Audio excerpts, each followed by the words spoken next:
Everyone remembers the touch. That 1 second, that one movement, that exact moment when everything goes wrong. But the mistake, it didn't start there, it started earlier, before the ark even moved, because this story doesn't begin with Uzzah. It begins with a decision, a new cart, and at first glance, and it probably looked like an upgrade, cleaner, faster, more efficient, which is usually how bad ideas enter the system, not loudly, not recklessly, just reasonably. Because nothing here looked wrong. No chaos, no panic, no visible risk. They were transporting something sacred, like it was standard cargo. The ark, the most sensitive object they had, was now sitting on wheels, not carried, not supported, just moved, like something that only needed direction, not handling. And that's the part most people miss. Because, technically, everything was working. The ark was moving forward. The mission looked active. Progress was happening. And when progress is visible, people stop questioning the process. It's the kind of setup that feels smart. Less coordination, less effort, less friction. No need for alignment, no need for precision. Just place it and go. Efficient until it isn't. Because the original system, the one they replaced, was slower, more controlled, more deliberate, and more importantly, intentional. It wasn't built for convenience, it was built for contact. But that system didn't feel necessary anymore. Not when there was a faster option. And this is where everything shifts, because the story stops being about movement and starts being about design. They didn't break the process during the incident. They redesigned it before the incident. And once that happened, everything else was just execution. The cart moved, the oxen walked, the ark followed. Nothing looked unstable. Nothing felt urgent, which is exactly when failure becomes invisible. Because failure doesn't always arrive suddenly. Sometimes it's already there, embedded in the structure, quietly sitting inside a decision that already felt correct. So by the time the ark begins to tilt, there's nothing left to fix. Not in that moment, because the outcome was already defined before that moment ever existed. And that's the part almost no one notices. The failure wasn't sudden, it was designed. Uzzah didn't rebel, he reacted. And that difference is exactly where the problem begins. Because nothing about this moment looked wrong. The cart was moving, the system was in place, everything seemed stable until it wasn't. The ground shifts, the oxen stumble, the ark tilts, and in that fraction of a second, Uzzah moves. No hesitation, no discussion, no calculation, just instinct. Because when something valuable starts to fall, you don't pause. You fix it. At least, that's how it usually works. And that's what makes this moment so deceptive. Because Uzzah wasn't careless. He was responsive, fast, present, engaged, on paper. Exactly the kind of person you want near something important. Someone who reacts. Someone who steps in. Someone who doesn't just stand there while things collapse. But speed doesn't always mean accuracy. Because reacting quickly is not the same as responding correctly. And that's the tension in this moment, because from Uzzah's perspective, this was prevention. The ark was about to fall.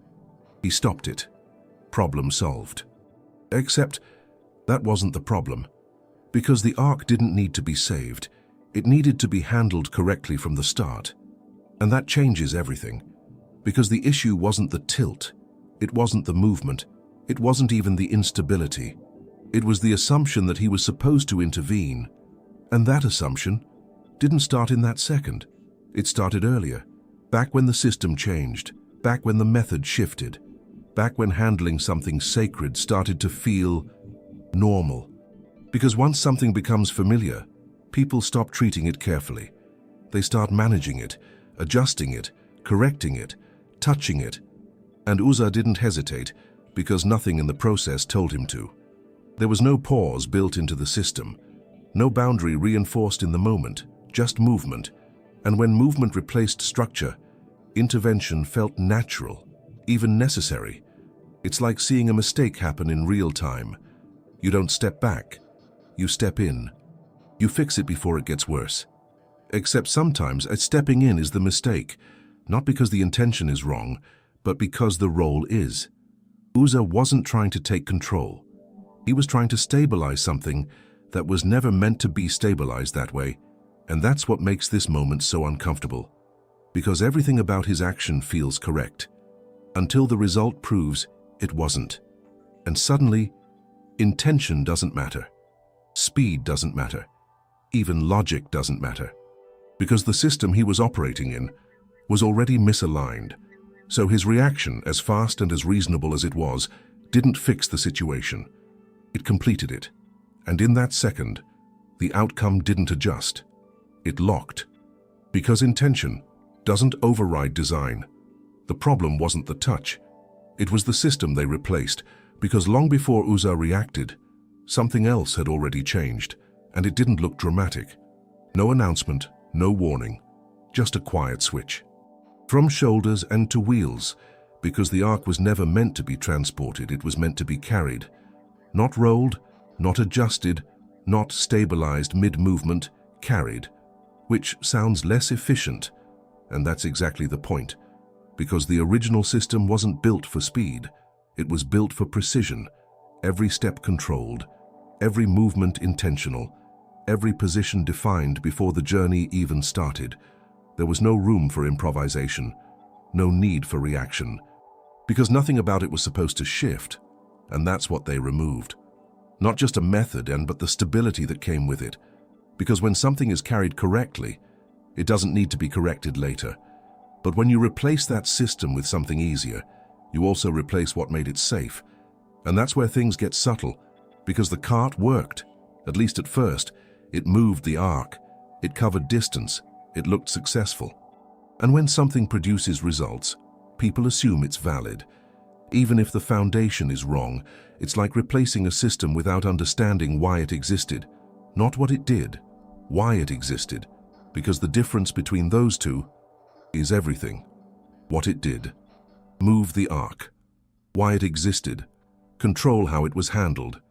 And once that distinction is lost, everything becomes adjustable, flexible, open to intervention.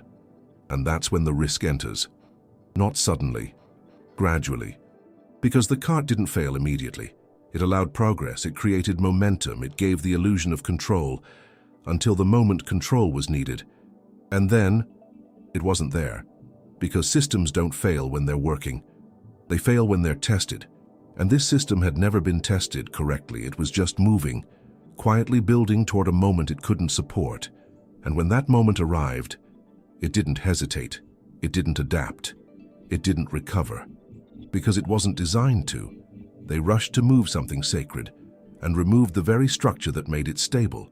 Not intentionally, not recklessly, just practically. Which is how most critical mistakes happen, not through defiance, through convenience, because convenience always looks harmless until it replaces something that wasn't optional. And by the time the ark begins to tilt, the system has already failed, not in that second, but long before it. Because they didn't just change how it moved, they changed how it was handled. And once that changed, everything else followed, automatically. And the consequence? Didn't hesitate. The touch lasted a second. The silence lasted much longer, because everything that was moving stopped. The cart didn't continue. The celebration didn't recover.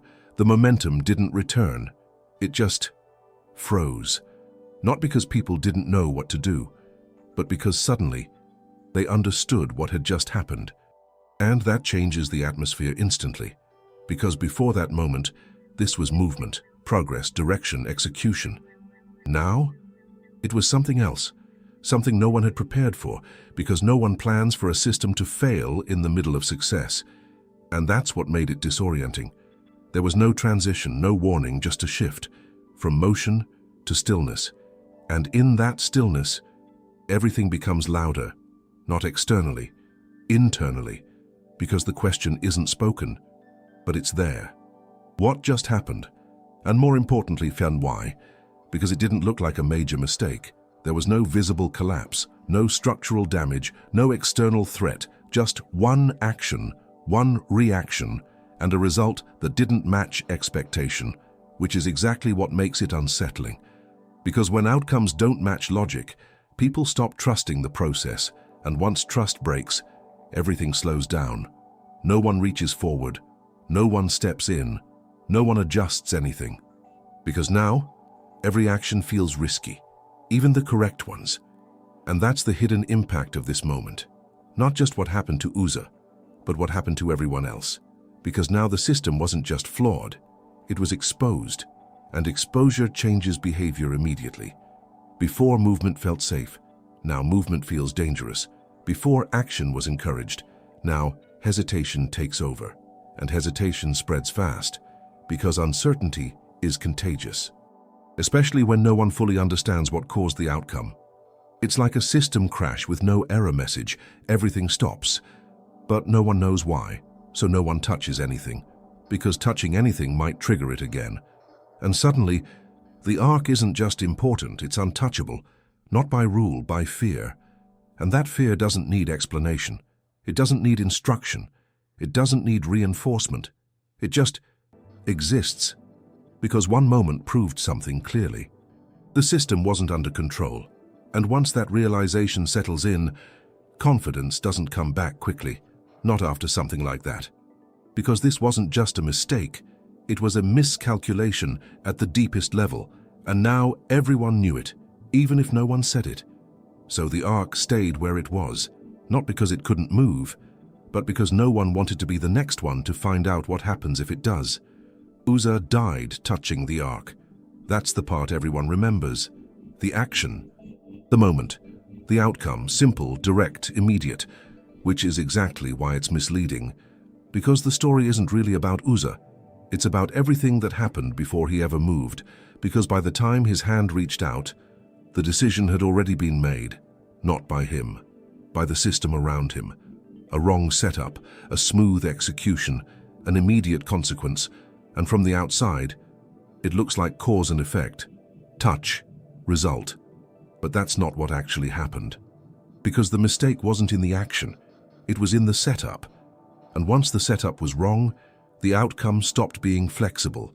It became inevitable, which is the uncomfortable part, because it means the moment everyone focuses on was never the real turning point, it was just the visible one. The real turning point happened earlier, when the method changed, when the structure shifted, when something designed to be carried was reduced to something that could be managed. Because that shift doesn't feel dramatic, it feels practical, efficient, reasonable, and that's why it's dangerous. Because it doesn't trigger resistance, it blends in until it reaches a moment where it can't hold anymore, and then it breaks. Not gradually, not visibly, completely, and without warning. Because systems don't collapse at the point of failure, they collapse at the point of exposure, and Uzzah's action wasn't the cause, it was the exposure. The moment where everything hidden became undeniable, because suddenly the system was tested, and it failed instantly, not because of one wrong move, but because of a long chain of unnoticed ones. And that's the part people miss, because it's easier to focus on the moment, easier to assign blame to a single action, easier to say, he shouldn't have touched it. But that's not the real warning, because the real warning was never about touching. It was about handling. Handling something you never prepared to carry. Because preparation isn't visible, it doesn't stand out, it doesn't feel urgent, until the moment it's needed. And when that moment comes, there's no time to fix it, no time to rethink it, no time to redesign anything. Just a result, immediate, final, and completely consistent with what was built before it. So the story doesn't end with the touch, it ends with a realization that the outcome didn't happen suddenly, it followed the design. And the warning was never don't touch, it was don't handle what you were never prepared to carry.